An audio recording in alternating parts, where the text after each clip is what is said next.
We work hard so you can get hard. That's a lot. I'm sure that was consensual. It was fucking Carl! To start out here today, Strictly Ball Business, we are projecting what the Houston Rockets are going to be 5 years from now. So the year is 2022. It's going to be 2023 at the end of this season. But we're projecting out 5 years from now, so 27, 28. Where do you think they're going to be at? I don't think they're going to be as well off as the Pistons, actually, from our last video. I was thinking about it, and I was looking at the talent they have.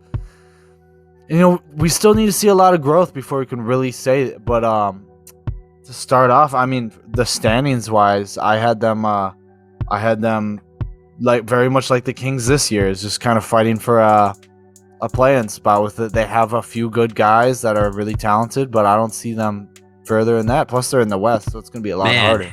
If they were fighting for a play-in spot this year, that would be incredible. I do not see them even getting close to that. Not this year, 5 years. In 5 years. 5 years from now. Oh, yeah. Man. Oh, wow. Yeah, they better be better than that at that point. But I suppose you'd like to think, but I mean, realistically, you look at teams like, I mean, that was the peak. Basically, a play-in team was the peak for the Magic, and that was like the peak of their rebuild. Yeah, but the Magic never had a top 5 or top 3 pick during that rebuild. Like their highest pick was Aaron Gordon, who was like the fourth, and then like Alfred. So that, you know, those were kind of the guys they were building that rebuild around. Whereas the Rockets, they've got Jalen Green, who we know is a stud. He's gonna be a certified scorer in this league, no problem, bucket getter every night. It's his defense that we got to see what's going to happen there. But they also drafted Jabari Smith, which we had agreed for most of the draft process that he was the safest pick in the draft. And that's because of his shooting and his defensive capabilities. So I definitely see this team as one that can get a lot better than a play-in team. And I hope 5 years from now, they're being like a 6th seed, maybe a 7th seed. And they're looking at bringing someone in to help out, their guys accelerate further. Might even be before then that they bring that type of guy in, but we'll see. Like, you got to capitalize while you have Jalen Green so cheap and you got Jabari Smith so cheap. But this video would be a lot easier for us to make if like it was after this season and we already knew what Jabari Smith looked like. But we haven't really seen that yet. So like if he plays this year and he looks phenomenal and we're convinced like, okay, this guy is going to be a really good player in this league, then this, projections probably change a lot on your side too, I'm sure. Oh yeah. I mean, so I have player comparisons I mainly did there's 4 young talents that I really think could be something more than they are in this team. And spoiler alert, Kevin Porter's not one of them. He was on our last year. Last year we did young talent. We were high on him. We were super excited to see what happened. I mean, like people argue like 15 points a game, but it was highly inefficient. And Jalen Green was more efficient than him, and it was Jalen Green's rookie year. So Jabari, I see him in 5 years being a Jaren Jackson Jr., less on defense, more on offense. So the jump shooter, but he's still there defensively, just not like defensive player of the year candidate like Jaren Jackson was. So I see him being as that caliber of player in 5 years. I was looking at all of his summer league highlights, watching the film. I mean, very little playmaking he has. He fits well into an offense where he can just like give him the ball and score, but he gets overwhelmed easy on defense. He makes stupid fouls, and he'll make the bad pass when he gets overwhelmed. I see him in 5 years, from what I saw in summer league, as a 4th tier, like could make a few all-star games, 16 to 18 point per game scorer. I didn't see that superstar potential that I saw in like Paolo or Chet in summer league. That's my analysis of Jabari. I don't know if we can write him off as that. I think like he could certainly turn out to be like a Chris Middleton type of player. Okay. I think he could also end up as like a Tobias Harris. I think there's possibilities there. Either way, I think he's going to be a solid scorer in this league. Anytime that you're an efficient 3-point shooter from that position being that big, I think that you're going to have a long career in this league. So we'll see what turns out for the rest of his game. And I think his defense is a big question mark, even though like potential, sure, it's there. The size is great. The speed is great. He seems versatile to be able to guard multiple positions, but we got to see it. We did see more out of Chet and out of Paolo in those summer league games. How much stock do I put into that? I don't know. I got to see him play some games against real league guys too. Yeah, I mean, me comparing him to Jaren Jackson more on offense, less on defense wasn't like that's all he's going to be. We still can see a lot out of Jaren. Like I think Jaren Jackson though. I just think he's going to have a slower development than a lot of the other players, where they're going to come out and produce right away. I think he could most certainly get to Chris Middleton. I think he could be better than Chris Middleton. It's just in 5 years, I see him being, if in 5 years he's a player like Jaren Jackson, I don't see anything wrong with that. Jaren Jackson's the second best player on the Grizzlies, arguably. I got no issues with that. Jaren Jackson's a great player. Like, if he turns out for that to be like his best capabilities, like that wouldn't be bad either, to be honest. Yeah. But get that alongside Jalen Green. So. Oh yeah, so one superstar is Jalen Green. I really do think he's going to be a superstar. I have them all on tier lists, and I had him on a second tier. So a superstar, but I'm not convinced he can be a number one on a championship team yet. In 5 years, I think he'll be that second tier Bradley Beal level. Klay Thompson level player, where he has to be the number 2 or Anthony Davis type, but they could be that number 2. His defense, I think he'll always struggle, just because of his size and his arm length and everything. He's limited by his capabilities, just small and skinny type guy, but I think he is an active player on defense, much like Colin Sexton. So I think if he gets some good coaching and good players around him, his defense will show out to be better. I had him, and this is like the best, most accurate I can give him.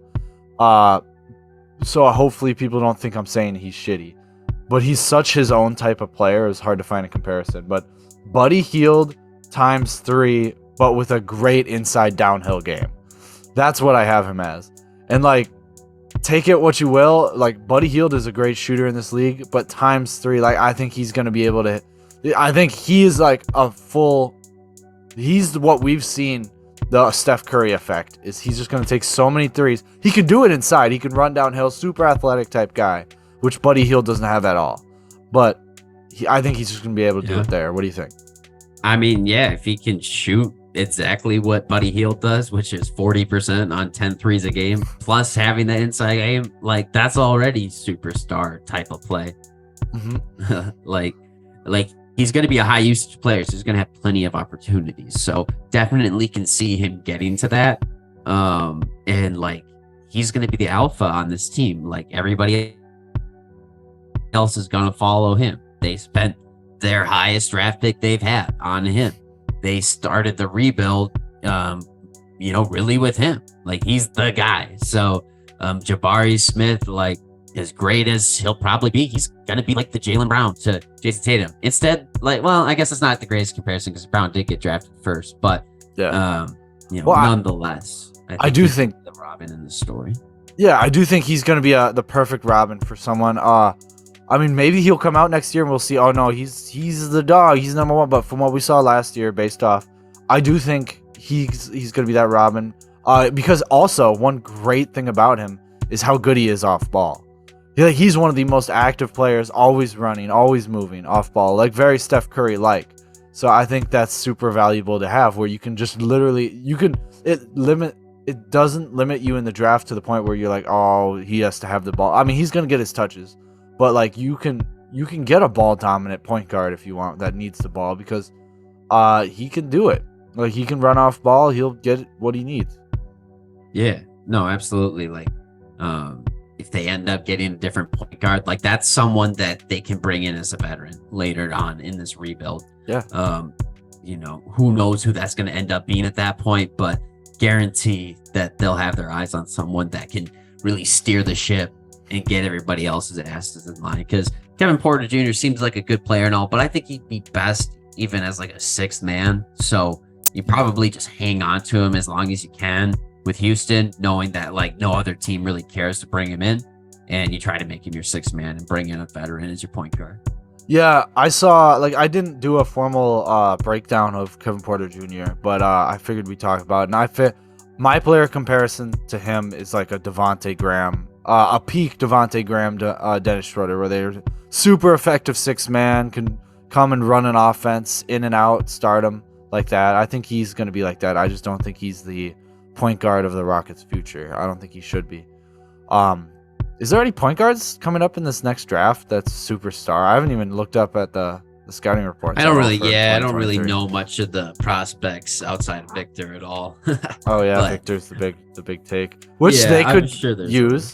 Which gets into like their best big man right now that Christian Wood is gone, is Alperen Sengun, who I'm super excited to see more of because he didn't get that much playing time just because he needed a lot more conditioning. But he certainly can do a lot. I mean, he needs more physical on offense and rebounding. He could grab rebounds. He was just lost his placement under the basket and everything when I was watching the film. He gets timid when he's posted under the basket. He'll have like near wide open looks, or he can easily hook over someone, but he just kind of like he just looks timid under there, so he'll miss the shot. He doesn't get enough power underneath it, but loses placement. I put him as a fifth tier role player. Fits offense, so I had him kind of as like a Kristaps Porzingis, not much on defense. When you lost the height, but he's more mobile, more stable. He doesn't look so clumsy on his feet as Porzingis did. Porzingis now is what I'm saying he's gonna be. He can. Yeah, I mean, if he could get that good, that would be interesting. I don't think he's really shown enough as a shooter for me to believe in him on that front, but. I'd love to see him develop that. Hopefully in 5 years, that is something he has. I think in 5 years, Alperen Sengun is out of the league. That's my prediction. But I'd love to be wrong. I really liked him coming out of the draft, and I think there's definitely potential there. But that's my prediction, is he's going to be out of the league. Yeah, I mean, what impressed me was how smart he was. He's a very smart player. He knew all defensive rotations and stuff. He's still limited by his size, and he's kind of a stubby guy. But we'll see. I mean, I do think that'll be his peak. I don't think he'll get better than a fifth-tier role player. Fifth tier essentially being, like, you could probably start. No, he won't be out of the league. I was kidding about that. No, I think he might not be on this team, though. I think there's a possibility that he's on a different team. I think definitely he's got some post scoring abilities. I really liked what I've seen from him on that end. Like, his footwork's really good. So definitely think things can work out, but they need somebody to stabilize that offense because I just don't think he's going to get enough looks. Yeah, that's another reason I thought they were going to be the worst in the West this year, just because they don't have anybody to still hold out. You like to think it was Kevin Porter, but it's not. So it's just no one's running this offense. Yeah, but so it's just a mess. Yep. The last guy I wanted to get into, and he's kind of just an afterthought, which I think there's some potential there, and I'd like to see more out of him. I don't hope he gets minutes, is Ty Washington. We talked about him coming into this about the Wolves drafting him, which wouldn't have mattered anyway, but he pushes the pace, great in pick and roll. He can pair really well with Sengun. A lot of what he did was creating space off pick and roll, and I see a lot of confidence at that, and might be a good place. He could end up being the starter. Yeah, I mean, they can swap him in and out. I wouldn't be surprised.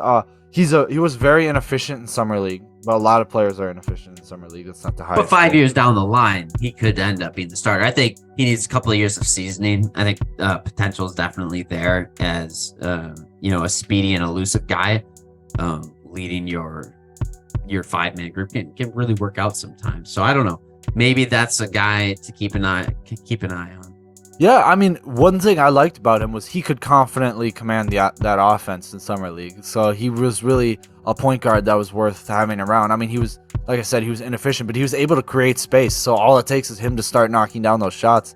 Suddenly he's getting eyes, a lot more eyes. So I think he could be really a steal in this draft. I can't wait to see what he can do. Oh yeah, no, we'll definitely see, man. But we've talked a lot about the Rockets. I don't know, you got anything else to say on these guys? You think 5 years from now they're a playing team, though? Yeah, I mean, I think it's worth mentioning Jae'Sean Tate, but in 5 years he's going to be 31. I don't think he's going to be on this team in 5 years. He's a good piece. I think he'll end up being on a decent team. Just not this team. Yeah. What about Bruno Fernando? What about Kenyon Martin Jr.? Kenyon Martin Jr. Is he still on this team? Oh, he was on last year. I don't know. I mean, 8 points a game last season. I don't know. Well, no prediction. Is he out of the league? No. Yeah, I say out of the league. I don't see him sticking around that long. Even man, nothing impressive. I think the nepotism helps out, and that keeps players along further. So even if he did get worse, like, it's not going to matter because he got the nepotism and give him another longer leash. Fair enough, I guess. It's facts, you know. Right. But yeah, let's move on. We've talked enough Rockets.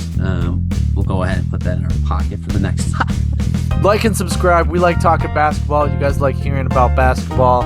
It's simple as that. That's it.